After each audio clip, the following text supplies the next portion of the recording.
اب نئے مضمون کا آغاز ہوتا ہے جس کا عنوان ہے جادوئی کردن کمپیر کابلی شہزادہ را او فریفتہ شدن شہزادہ، یعنی ایک کابلی بڑھیا کا شہزادے پر جادو کر دینا اور شہزادے کا عاشق ہو جانا۔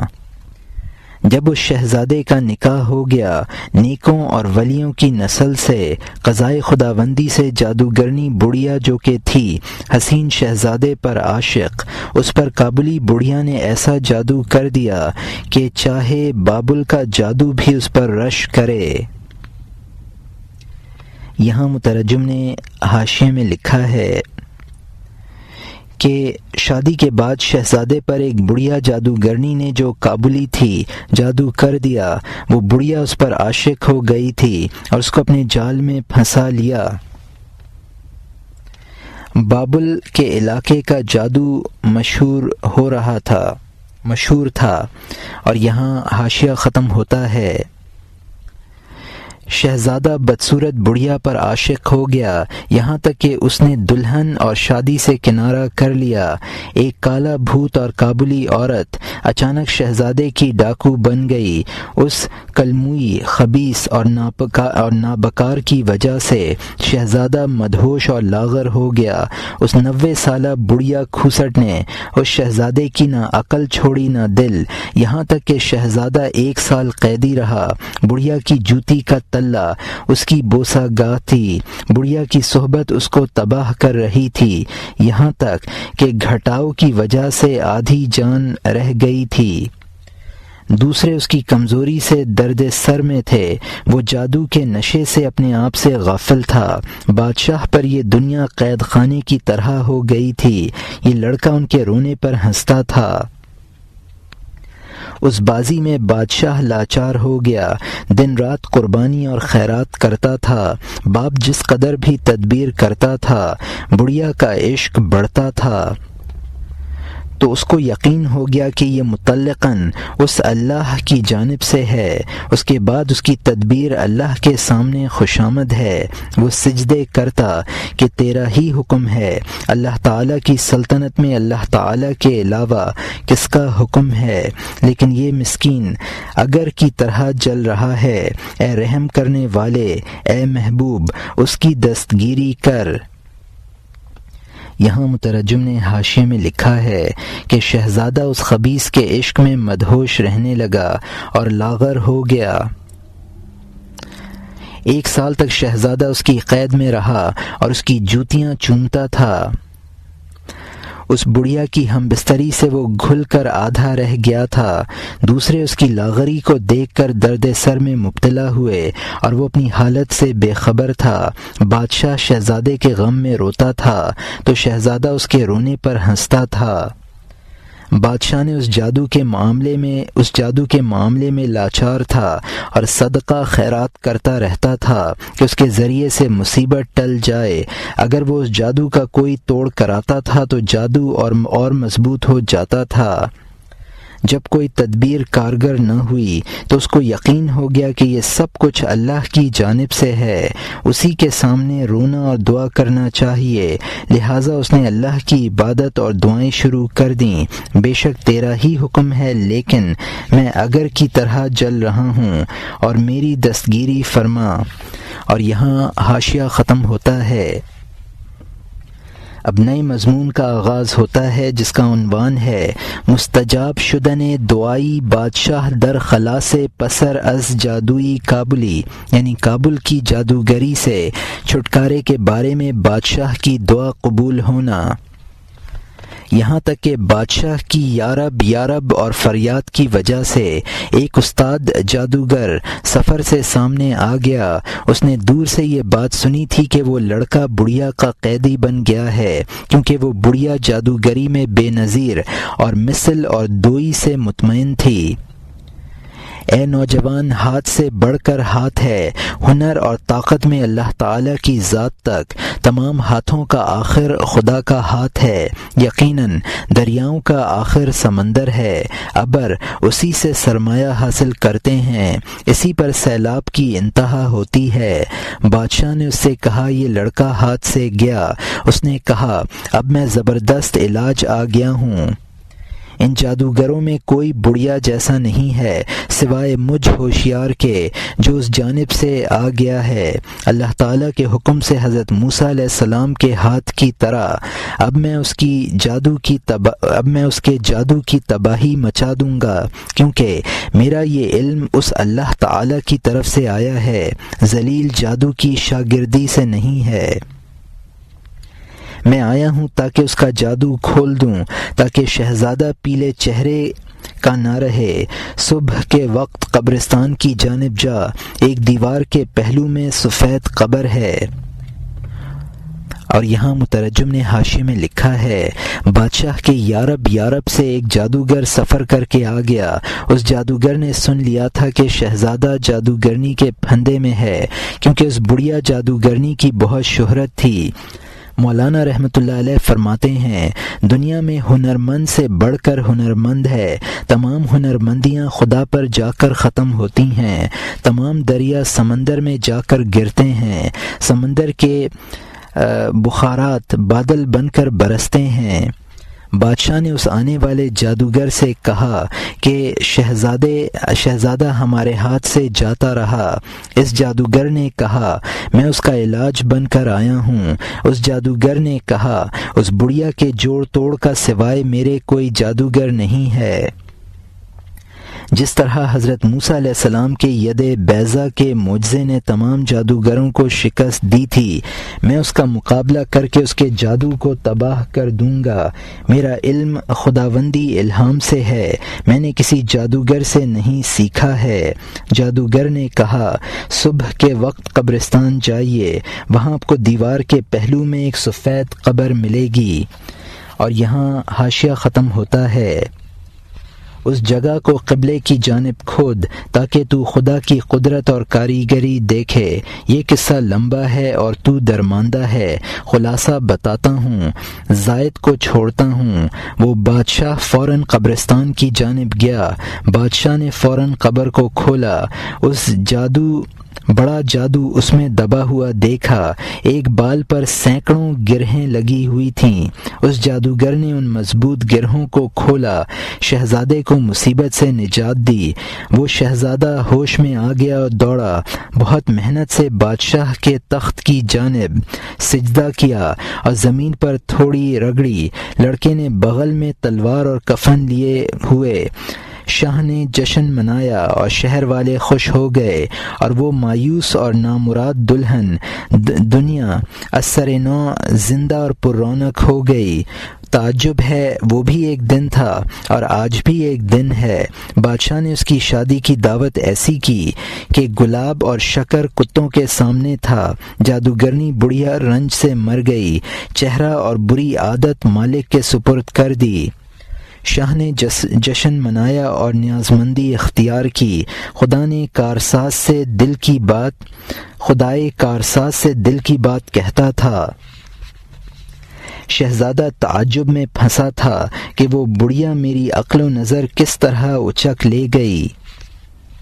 یہاں مترجم نے حاشیے میں لکھا ہے اس آنے والے جادوگر نے بادشاہ سے کہا کہ اس سفید قبر کو قبلے کی جانب سے کھودنا، پھر تجھے خدا کی قدرت نظر آ جائے گی۔ اس بڑھیا نے ایک بال میں سینکڑوں گرہیں لگا کر جادو کیا تھا، وہ اس قبر میں سے نکلا۔ بادشاہ اس بال کو اس جادوگر کے پاس لے آیا تو اس نے اس کی گرہیں کھول دیں اور شہزادے کو جادو سے نجات دے دی۔ جادو ختم ہونے کے بعد شہزادہ فوراً باپ کی خدمت میں حاضر ہو گیا، اپنے فعل پر شرمندہ تھا اور اپنے آپ کو مجرم قرار دے کر اپنے ساتھ تلوار اور کفن بھی لایا۔ مولانا رحمۃ اللہ علیہ فرماتے ہیں جس دن جادو ہوا تھا وہ بھی ایک دن تھا، اور آج جب کہ جادو ختم ہوا اور خوشیاں منائی جا رہی ہیں یہ بھی ایک دن ہے۔ اس دعوت کی نعمتوں سے کتے بھی محروم نہ رہے۔ اس فرشتے کا نام مالک اس فرشتے کا نام ہے جو جہنم کا داروغہ ہے۔ بادشاہ انتہائی خوش تھا اور اللہ تعالیٰ سے راز و نیاز کی باتیں کرتا تھا۔ جب جادو ختم ہو گیا تو اپنے معاملے پر شہزادہ حیران تھا۔ اور یہاں حاشیہ ختم ہوتا ہے۔ اس نے حسن کے چاند جیسی دلہن دیکھی جو حسینوں پر حسن کی راہ مسدود کرتی تھی۔ وہ بے ہوش ہو گیا اور منہ کے بل گر پڑا۔ 3 دن تک اس کا دل سینے سے غائب رہا۔ 3 دن رات وہ بے ہوش رہا، یہاں تک کہ مخلوق اس کی بے ہوشی سے مضطرب ہو گئی۔ وہ گلاب اور علاج سے ہوش میں آیا۔ رفتہ رفتہ وہ اچھے برے کو سمجھنے لگا۔ 1 سال کے بعد گفتگو کے دوران میں بادشاہ نے اس سے کہا کہ اے بیٹا، پرانے دوست کو بھی یاد کر لیا کر، اس ہم بستر اور بیوی کو یاد کر، اس حد تک بے وفا اور کڑوا نہ بن۔ اس نے کہا جائیے، میں نے خوشی کا گھر پا لیا، میں دھوکے کے گھر کے کنویں سے نجات پا گیا۔ ایسا ہی ہوتا ہے جب مومن نے راستہ پا لیا اللہ تعالیٰ کے نور کی جانب، اس نے تاریکی سے منہ موڑا۔ میں نے اس قصے کا پورا خلاصہ بتا دیا تاکہ تو اپنا مقصود سمجھ لے۔ والسلام۔ یہاں مترجم نے حاشیے میں لکھا ہے، میں اب اپنی دلہن کے پاس گیا تو اس کو انتہائی حسین پایا۔ اس کا حسن دیکھ کر بے ہوش ہو گیا اور 3 دن تک بے ہوش رہا، جس سے لوگ پریشان ہو گئے۔ بے ہوشی کا علاج ہوا، تب اس کو رفتہ رفتہ ہوش آیا۔ 1 سال کے بعد دوران گفتگو میں بادشاہ نے شہزادے سے کہا کہ اپنی بڑھیا جادوگرنی کو بھی کبھی یاد کر لیا کرو۔ جو حالت شہزادے کی تھی کہ اس بڑھیا کو یاد کرنا بھی پسند نہ کرتا تھا، یہی حالت ایک مومن کی ہوتی ہے جب کہ اس کو نور خداوندی حاصل ہو جائے اور وہ دنیا کے ظلمت قدے کو یاد کرنا بھی پسند نہیں کرتا۔ ہم نے اس قصے میں جو شہزادہ کہا ہے اس سے ہر آدم زاد انسان مراد ہے، اور کابلی جادوگرنی سے مراد دنیا ہے جس نے بنی آدم پر جادو کر رکھا ہے۔ اور یہاں حاشیہ ختم ہوتا ہے۔ اب نئے مضمون کا آغاز ہوتا ہے جس کا عنوان ہے در بیان آن کا شہزادہ آدمی زادہ است، پدرش آدم صفی خلیفہ حق مسجود ملائکہ او آن کمپیر کابلی دنیا است، کہ آدمی بچہ را اس پدر ببرید بسحر و انبیاء و اولیاء آن طبیب تدارک کنندہ اند۔ یعنی اس کا بیان کہ شہزادے سے انسان مراد ہے اور شہزادے کا باپ حضرت آدم علیہ السلام برگزیدہ اللہ تعالیٰ کے خلیفہ ملائکہ کے مسجود ہیں، اور کابلی بڑھیا دنیا ہے جس نے آدم علیہ السلام کی اولاد کو جادو کے ذریعے باپ سے جدا کر دیا ہے، اور نبی اور ولی وہ علاج کرنے والے طبیب ہیں۔ اے بھائی، جان لے کہ شہزادہ تو ہے، پرانی دنیا میں تو نیا پیدا ہوا ہے۔ کابلی جادوگرنی یہ دنیا ہے جس نے انسانوں کو اپنے رنگ و بو کا قیدی بنا لیا ہے، جبکہ اس نے فوراً تجھے اس گندگی میں ڈال دیا ہے۔ ہر وقت قل اعوذ پڑھ اور دم کرتا رہ تاکہ اس جادو اور پریشانی سے نجات پالے۔ صبح کے سفیدے کے رب سے مدد چاہ، اس لیے نبی صلی اللہ علیہ وسلم نے تیری دنیا کو جادوگرنی کہا ہے، کیونکہ اس نے جادو کے ذریعے مخلوق کو کنویں میں ڈال دیا ہے۔ خبردار، بڑھیا تیز جادو رکھتی ہے، بادشاہوں کو اس کے گرم دم نے قیدی بنا لیا ہے۔ وہ سینے میں منتر پڑھ کر پھونکے مارنے والی ہے، وہ جادو کی گرہوں کو باندھنے والی ہے۔ جادوگرنی دنیا بہت عقل مند عورت ہے، اس کے جادو کا توڑ عوام کے بس کا نہیں ہے۔ اگر عقلیں اس کی گرہیں کھول سکتی ہیں، اللہ تعالیٰ نبیوں کو کب بھیجتا؟ آگاہ گرہ کھولنے والا، اچھا دم کرنے والا تلاش کر لے جو یفعل اللہ ما یشاء کا رازداں ہو۔ اس نے تجھے مچھلی کی طرح کانٹے میں پھنسا لیا۔ شہزادہ 1 سال پھنسا رہا تو 60 سال،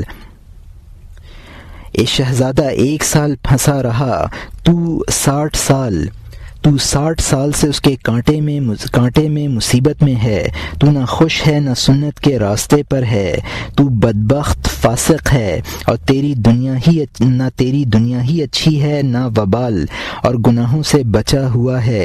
اس کے پھونکنے نے ان گرہوں کو مضبوط کر دیا ہے۔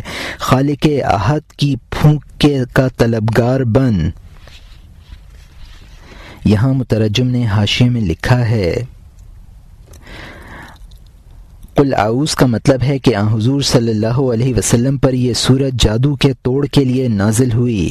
اس سورت میں خدا کو رب الفلق یعنی صبح کی سفیدی کا رب فرمایا گیا ہے۔ حضور صلی اللہ علیہ وسلم نے دنیا کو جادوگرنی فرمایا ہے جو انسانوں کو جادو کے کنویں میں بند کر دیتی ہے۔ نفاسات کا مطلب ہے کہ منتر پڑھ کر پھونکنے والیاں۔ دنیا کے جادو کا توڑ ہر شخص کے بس کا نہیں ہے۔ دنیا کی جادو کی گرہیں اگر عقل کھول سکتی تو نبیوں اور رسولوں کے آنے کی کوئی ضرورت نہ ہوتی۔ یفعل اللہ ما یشاء کا مطلب ہے کہ خدا جو چاہتا ہے وہ کرتا ہے، یعنی مقدرات خداوندی۔ شہزادہ تو جادوگرنی کے جال میں 1 سال ہی رہا، تو 60 سال یعنی اپنی ساری عمر دنیا کے جال میں پھنسا رہا۔ تیری دنیا اور دین دونوں برباد ہیں۔ دنیا نے منتر پڑھ کر جو گرہ لگائی ہے وہ بہت سخت ہے اور اللہ کے پھونکنے سے ہی کھل سکے گی۔ اور یہاں حاشیہ ختم ہوتا ہے تاکہ نفخت فیہ من روحی تجھے اس سے چھڑا دے اور کہہ دے آگے آ جا۔ جادو کی پھونک اللہ کی پھونک ہی سے جلتی ہے۔ یہ ظلم کی پھونک ہے اور وہ محبت کی پھونک ہے۔ اس کی رحمت اس کے قہر سے پہلے ہے۔ تو آگے بڑھنا چاہتا ہے تو جا، سابق کو تلاش کر تاکہ تو زوجت والے نفسوں میں داخل ہو جائے، کیونکہ اے جادو میں مبتلا شہزادے یہ تیرے نکلنے کی جگہ ہے۔ یہاں مترجم نے حاشیے میں لکھا ہے نفخت فیہ من روحی کا مطلب ہے کہ میں نے اس میں اپنی روح پھونک دی، یعنی تیرے اندر بھی وہ روح آ جائے۔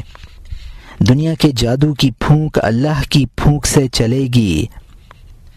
حدیث قدسی ہے سبقت رحمتی علی غضبی، میری رحمت میرے غضب پر سبقت لیے ہوئے ہے۔ زوجت کا مطلب ہے کہ قرآن پاک میں ہے اذا النفوس زوجت، جب نفسوں کے جوڑ لگائے جائیں گے، یعنی جنت کے ساتھ یا حوروں کے ساتھ۔ جب تک انسان بوڑھی دنیا کے ساتھ رہے گا نہ اس کا جادو ٹوٹے گا، نہ شہزادے کی طرح دلہن یعنی آخرت اس کے پہلو میں آئے گی۔ حدیث شریف ہے الدنیا والآخرہ لذرتان ان رضیت احداہما سخطت الاخرى، یعنی دنیا اور آخرت 2 سوکنے ہیں، اگر ایک راضی ہوتی ہے تو دوسری ناراض ہو جاتی ہے۔ اگر دنیا کا وصال ہے تو آخرت کا فراق ہے۔ دنیا کا نقاش خدا ہے۔ جب اس نقش دنیا کی جدائی اس قدر شاق ہے تو خدا نقاش کی جدائی کس قدر شاق ہوگی۔ قرآن پاک میں ہے ان الابرار یشربون من کاس کان مزاجها کافورا، یعنی نیک لوگ ایسے پیالے سے پئیں گے جس کی ملونی کافور ہوگی۔ اور یہاں حاشیہ ختم ہوتا ہے اگر تو ایک لمحہ کے لیے خدا کا حسن دیکھ لے، جان اور جسم کو آگ میں ڈال دے، اس کے بعد تو اس پینے کو مردار سمجھے گا۔ جب تو خدا کی شان و شوکت اور قرب کو دیکھ لے گا تو شہزادے کی طرح اپنے دولت تک پہنچ جائے۔ تو اپنے کانٹے کو پاؤں سے نکال دے، اپنی فنائیت کی کوشش کر، خود کو پالے بہت جلد، اور اللہ بہتر کو زیادہ جانتا ہے۔ یہاں مترجم نے حاشیے میں لکھا ہے اگر اللہ کا جلوہ تجھے ذرا بھی نظر آ جائے تو اپنے جسم اور روح کو قربان کر ڈالے۔ جس طرح شہزادہ اپنی حقیقی دلہن سے مل گیا تھا، تو بھی اپنے حقیقی محبوب کو پالے اور دنیا کا کانٹا پاؤں سے نکال پھینکے۔ اس کی ترکیب یہی ہے کہ فنا کا درجہ حاصل کر لے۔ اور یہاں حاشیہ ختم ہوتا ہے ہر وقت خودی میں مبتلا نہ ہو، ہر وقت گدھے کی طرح پانی اور مٹی میں نہ گر۔ وہ لغزش آنکھ کے قصور سے ہوتی ہے کیونکہ وہ دور سے نشیب و فراز کو نہیں دیکھتی ہے۔ حضرت یوسف علیہ السلام کے لباس کی خوشبو کا سہارا پکڑ کیونکہ اس کی خوشبو آنکھ کو روشن کرتی ہے۔ پوشیدہ صورت اور پیشانی کے نور نے نبیوں کی آنکھ کو دوربین بنا دیا ہے۔ اس رخسار کا نور نار سے نجات دلاتا ہے۔ خبردار، عارضی نور پر قانع نہ بن، یہ نور آنکھ کو حال کو دیکھنے والا بنا دیتا ہے، روح اور عقل کے چشم کو خارشی بنا دیتا ہے۔ اس کا ظاہر نور ہے، حقیقتاً نار ہے۔ اگر حقیقی روشنی چاہتا ہے اس سے دستبردار ہو جا۔ جس جگہ جاتی ہے لمحہ بلمحہ اوندھی گرتی ہے، وہ آنکھ اور جان جو حال کو دیکھنے والی ہوتی ہے۔ بے ہنر دوربین ایسا ہی دوربین ہے جیسا کہ خواب میں دور دیکھنا۔ یہاں مترجم نے حاشیے میں لکھا ہے، فنا کا درجہ جب حاصل ہو جائے گا، کسی وقت بھی خودی نہ اختیار کرے گا اور دنیا سے کنارہ کش ہو جائے گا۔ جب نگاہ بصیرت نہیں ہوتی ہے تو انسان نشیب و فراز کو نہیں دیکھ پاتا ہے اور ٹھوکر کھا کر گرتا ہے۔ حضرت یعقوب علیہ السلام کی بینائی حضرت یوسف علیہ السلام کی قمیص کی خوشبو سے روشن ہو گئی تھی، تو قدرت کے مناظر دیکھ نظر روشن ہو جائے گی اور مشاہدے تک پہنچ سکے گا۔ انبیاء کو چشم بصیرت اسی سے حاصل ہوئی تھی۔ اس نور کا مشاہدہ نار شہوت سے نجات دیتا ہے۔ عارضی دنیا نور صرف وقتی چیزوں کو دکھاتا ہے اور بصیرت عقلی کو بیمار بناتا ہے۔ عارضی نور بظاہر نور ہے لیکن حقیقتاً نار اور تباہی کا باعث ہے۔ عارضی نور والا ہمیشہ ٹھوکریں کھاتا ہے۔ اس نور والے کی دوربینی ایسی ہی ہے جیسے کہ سوئے ہوئے انسان کی دوربینی ہوتی ہے۔ اور یہاں حاشیہ ختم ہوتا ہے۔ تو دریا کے کنارے خشک ہونٹ سویا ہوا ہے، جستجو میں سراب کی جانب دوڑتا ہے۔ تو سراب کو دور دیکھتا ہے اور دوڑتا ہے، اپنے اس دیکھنے کا تو عاشق بنتا ہے۔ تو خواب میں دوستوں سے شیخی بگھارتا ہے کہ میں روشن ضمیر اور پردہ چاک کرنے والا ہوں، یہ میں نے اس جانب پانی دیکھا ہے، خبردار جلدی کرو تاکہ ہم وہاں چلیں، اور وہ سراب ہوتا ہے۔ یہاں مترجم نے حاشیے میں لکھا ہے، سوئے ہوئے کی دوربینی یہ ہے کہ دریا کے کنارے پیاسا سو رہا ہے اور بہت دور کے ریت کو دیکھ رہا ہے جو پانی نظر آ رہا ہے، اور سمجھ رہا ہے کہ میں بہت دوربین ہوں، دور سے پانی دیکھ لیا ہے۔ خواب میں دوستوں سے اپنی دوربینی کی شیخی بھی بگھارتا ہے، دوستوں سے کہتا ہے کہ میں نے دور سے پانی دیکھ لیا، وہاں چلو۔ اور یہاں حاشیہ ختم ہوتا ہے۔ تو ہر قدم پر اس پانی سے زیادہ دور بھاگتا ہے، دھوکے والے سراب کی جانب دوڑتے ہوئے۔ تیرا پختہ ارادہ خود اس کا حجاب بن گیا جو تجھ سے ملا ہوا ہے اور آیا ہوا ہے۔ بہت سے لوگ ہیں جن کو ارادہ دوسری جگہ لے جاتا ہے، اس مقام سے جس میں مقصد ہوتا ہے۔ سوئے ہوئے کا دیکھنا اور شیخی بگھارنا کارآمد نہیں ہے، وہ صرف خیال ہے، اس سے دستبردار ہو جا۔ تو نیند کا متوالا ہے پھر بھی راستے پر سو، خدا کے لیے اللہ کے راستے پر سو۔ ہو سکتا ہے کوئی راہرو تجھ سے بھڑ جائے، نیند کے خیالات سے تجھے جدا کر دے۔ سوئے ہوئے کا فکر اگرچہ بال جیسا ہو، وہ اس باریکی سے بھی کوچا کا راستہ نہیں پا سکتا۔ سوئے ہوئے کا فکر خواہ دوہرا ہو یا تہرا، غلط در غلط ہی ہے، اگرچہ اس کی آنکھ تیز بین اور روشن ہو، خاک اور خاک در خاک ہی ہے۔ یہاں مترجم نے حاشیے میں لکھا ہے، نہر کو چھوڑ کر خواب میں جس قدر سراب کی طرف بھاگ رہا ہے وہ پانی سے اسی قدر دور ہو رہا ہے۔ سراب تک پہنچنے کا عزم نہر کے اس پانی کا حجاب بن رہا ہے جو اس کے قریب تھا۔ بہت سے ایسے شخص ہوتے ہیں جن کا عزم ان کو مقصود کی اصل جگہ سے دور کر دیتا ہے۔ سوئے ہوئے کا کسی چیز کو دیکھنا محض خیال ہوتا ہے جو بیکار ہوتا ہے۔ مولانا فرماتے ہیں کہ تو نیند میں ہے، اگر تجھے سونا ہی ہے تو سرے راہ سو اور اللہ کے راستے پر سو، شاید کوئی اللہ کا نیک بندہ وہاں سے گزرے تو تیرے خواب والے خیالات دور کر دے۔ جبکہ تو سویا ہوا ہے تو اپنی تدبیر سے راہیاب نہ ہوگا، کسی باخدا کا ہاتھ پکڑ لے۔ اور یہاں حاشیہ ختم ہوتا ہے، بغیر بچاؤ کے موج اس پر پڑ رہی ہے، سویا ہوا دراز بیاباں میں دوڑ رہا ہے، سویا ہوا سخت پیاسے محسوس کرتا ہے، پانی اس کی شہرک سے زیادہ اس سے قریب ہے، اقرب منہ من حبل الورید۔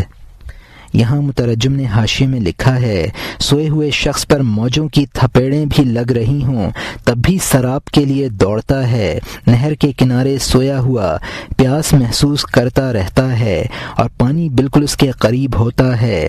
یہی حال اہل دنیا کا ہے کہ ذات حق ان سے قریب تر ہے لیکن وہ اس تک نہیں پہنچ پاتے۔ اور یہاں حاشیہ ختم ہوتا ہے۔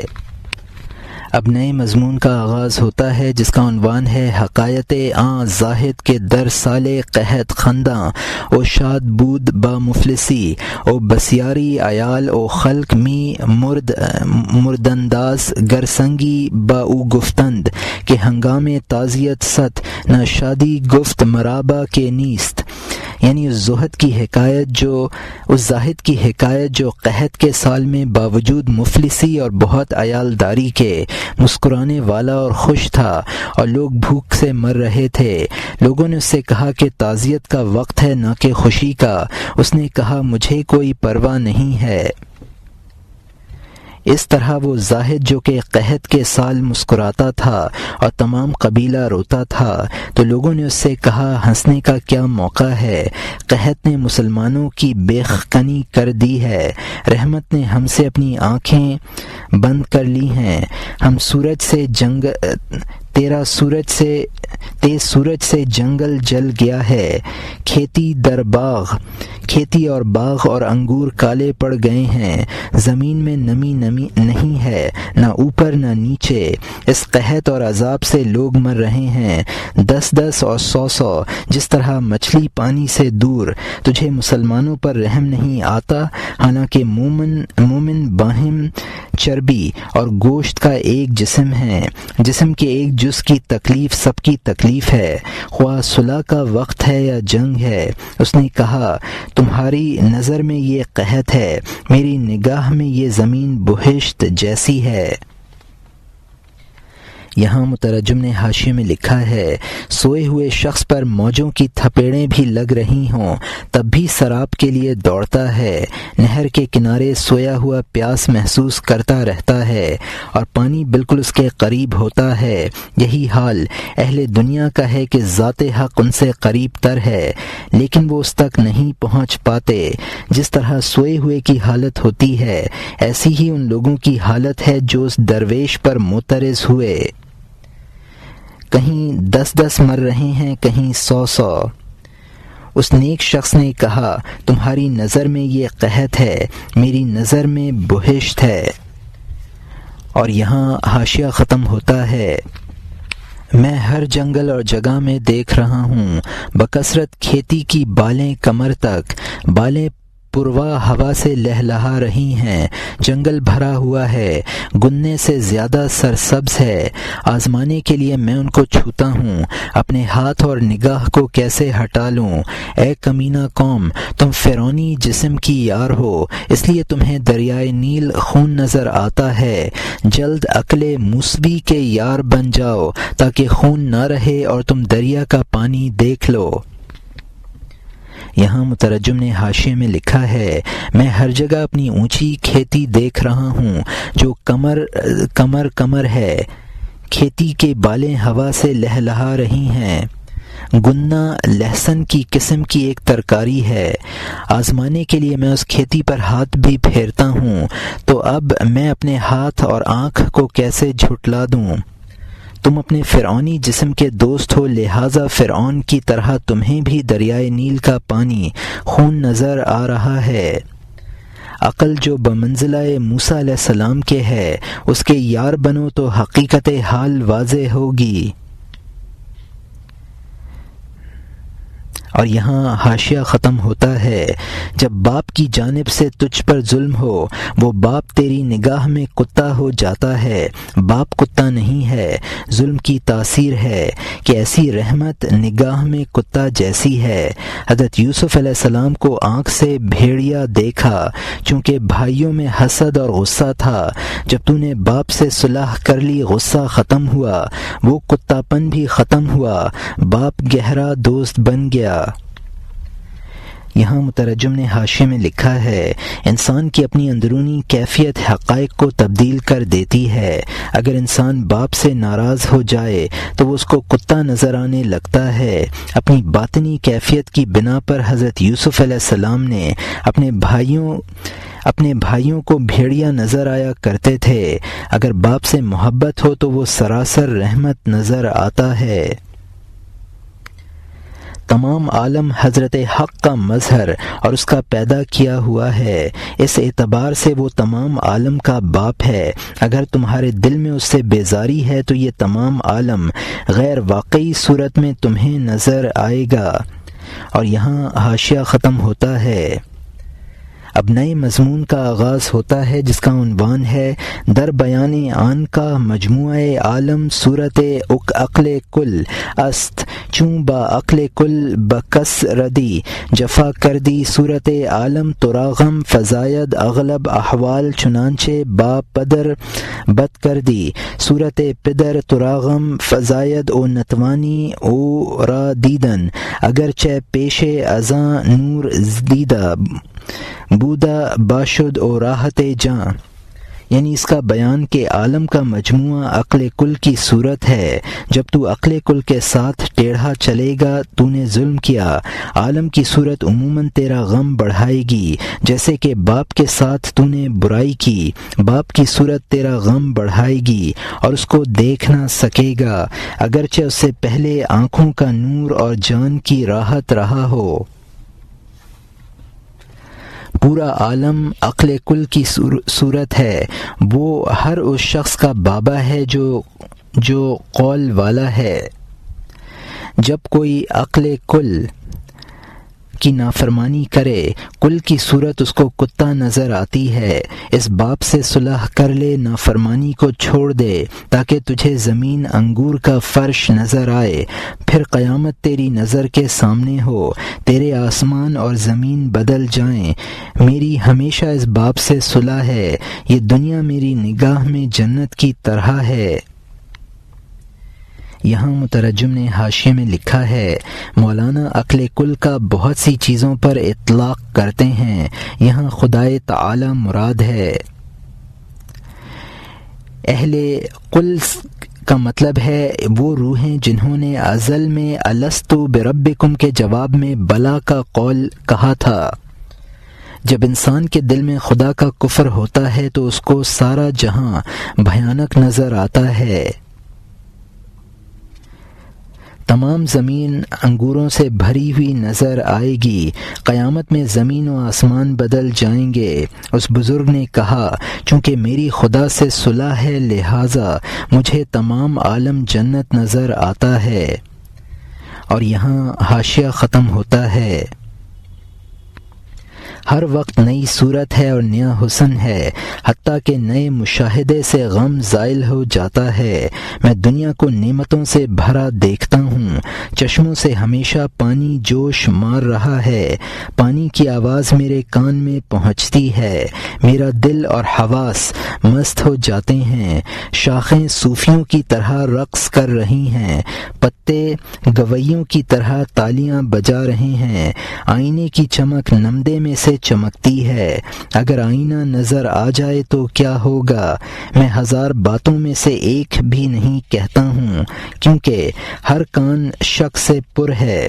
وہم کے لیے یہ بات خوشخبری ہے، عقل کہتی ہے کہ خوشخبری کیا ہوتی ہے، یہ میری حالت ہے۔ یہاں مترجم نے حاشیے میں لکھا ہے کہ لمحہ بلمحہ مجھ پر نئی تجلیات کا انکشاف ہوتا رہتا ہے اور طبیعت ملول نہیں ہوتی ہے۔ شاخوں کا ہواؤں سے ہلنا مجھے صوفیوں کا رقص معلوم ہوتا ہے اور پتوں کا بجنا گویوں کی آواز معلوم ہوتی ہے۔ یہ تجلیات میرے اوپر ناسوت کے پردوں سے پڑ رہی ہیں، جبکہ براہ راست پڑیں گی تو کیا حال ہوگا؟ میں ہزاروں حقائق میں سے ایک بات بھی پوری نہیں بتا رہا ہوں، کیونکہ سننے والے اہل نہیں ہیں۔ جن کی عقول ناقص ہیں وہ ان باتوں کو بمنزلہ خوشخبری کے سنتے ہیں، کامل عقل والے ان کا مشاہدہ کرتے ہیں۔ اور یہاں حاشیہ ختم ہوتا ہے۔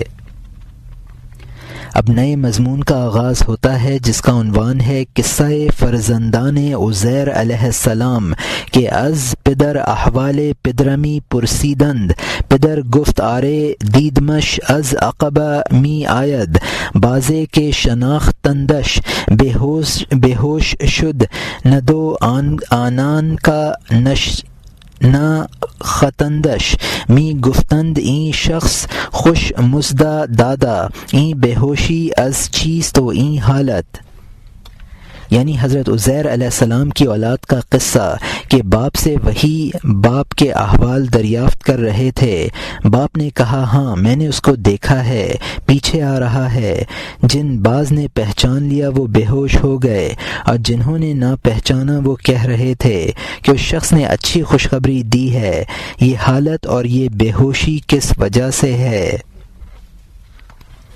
حضرت عزیر علیہ السلام کی اولاد کی طرح راستے میں آ کر باپ کے احوال دریافت کر رہے تھے۔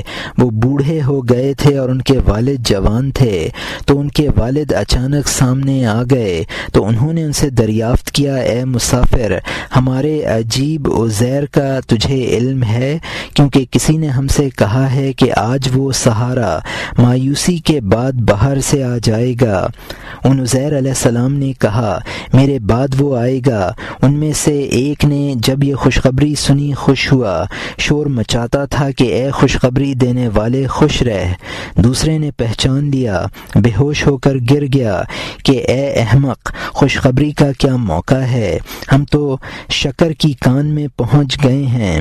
وہم کے لیے خوشخبری ہے، عقل کے لیے مشاہدہ، کیونکہ وہم کی آنکھ گمشدگی سے ڈھکی ہوئی ہے۔ یہاں مترجم نے حاشیے میں لکھا ہے اس قصے کا خلاصہ یہ ہے کہ بعض باتیں محجوبین کے لیے خوشخبری کا درجہ رکھتی ہیں اور کاملین کے لیے وہ مشاہدے کا مرتبہ رکھتی ہیں۔ حضرت عزیر علیہ السلام 100 سال کے بعد جب زندہ ہوئے تو ان کی اولاد نے سنا کہ ہمارے باپ زندہ ہو کر آ رہے ہیں۔ وہ ان کی جستجو کے لیے شہر سے باہر نکلے۔ حضرت عزیر علیہ السلام شہر میں آ رہے تھے، وہ راستے میں ملے، کچھ اولاد ان کو نہ پہچانی اور اس نے انہی سے ان کی خبریں معلوم کرنی چاہیں۔ انہوں نے فرما دیا کہ وہ ابھی آئیں گے۔ یہ خبر اس اولاد کے لیے خوشخبری بنی۔ بعض لڑکوں نے ان کی آواز کو پہچان لیا تو ان کے لیے یہ خبر مشاہدہ بنی اور وہ خوشی سے بے ہوش ہو گئے۔ اولاد بوڑھی ہو گئی تھی۔ حضرت عزیر علیہ السلام تغیرات زمانہ سے محفوظ تھے، وہ جوان تھے۔ چونکہ یہ اولاد نہ پہچانی تو انہوں نے ان پر طنز کیا اور فرما دیا کہ ہاں وہ میرے بعد آئیں گے۔ اس نے انہی کو اس خوشخبری دینے کی دعا دی۔ دوسری اولاد نے ان کو پہچان لیا تو فرط مسرت سے بے ہوش ہو گئی۔ پہچاننے والوں نے کہا کہ خوشخبری کیا چیز ہوتی ہے؟ وہ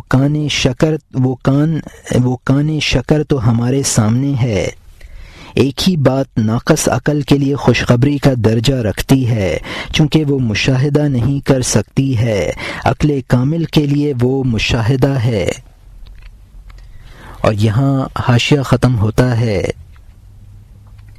کافروں کے لیے درد اور مومن کے لیے خوشخبری دینے والی ہے، لیکن بینا کی آنکھ میں نقد حال ہے، کیونکہ عاشق مشاہدے میں مست ہے۔ لا محالہ وہ کفر اور ایمان سے بالا ہے۔ کفر اور ایمان دونوں اس کے دربان ہیں، کیونکہ وہ مغز ہے اور کفر اور دین اس کے دو چھلکے ہیں۔ کفر خشک چھلکا منہ پھیرے ہوئے ہے، پھر ایمان لذت پایا ہوا چھلکا ہے۔ یہاں مترجم نے حاشیے میں لکھا ہے، ایک ہی بات منکروں کے لیے درد ہے، مومن کے لیے خوشخبری اور عاشق کے لیے مشاہدہ اور دیدار سے مست رہتا ہے، لہٰذا وہ کافر اور رسمی مومن سے بالاتر ہے۔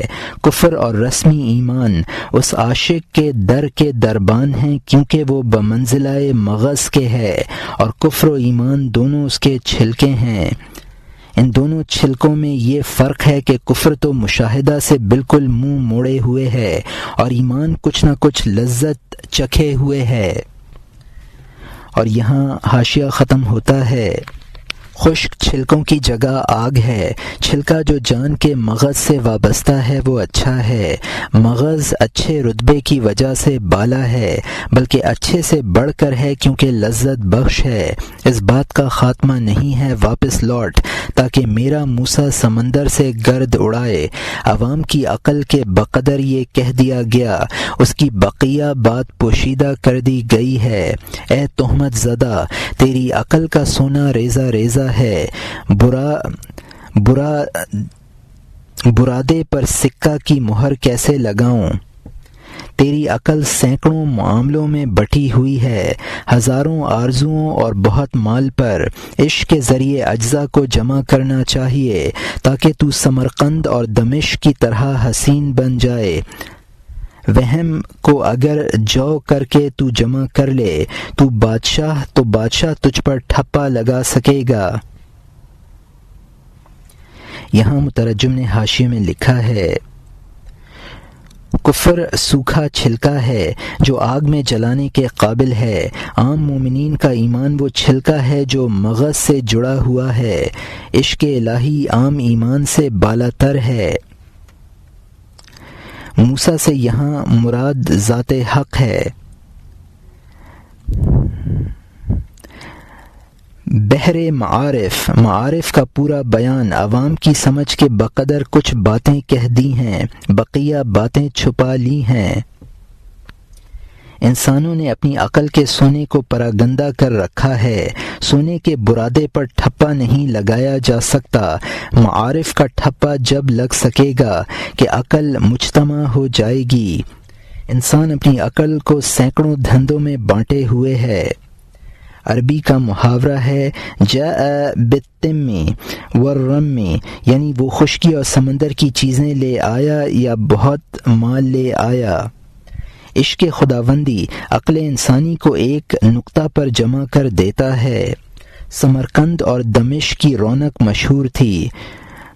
غوطہ دمشق اور مغد سمرقند دنیا کی جنتوں میں شمار ہوتے تھے۔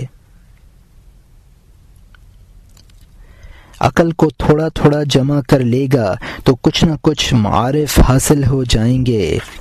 اور یہاں حاشیہ ختم ہوتا ہے۔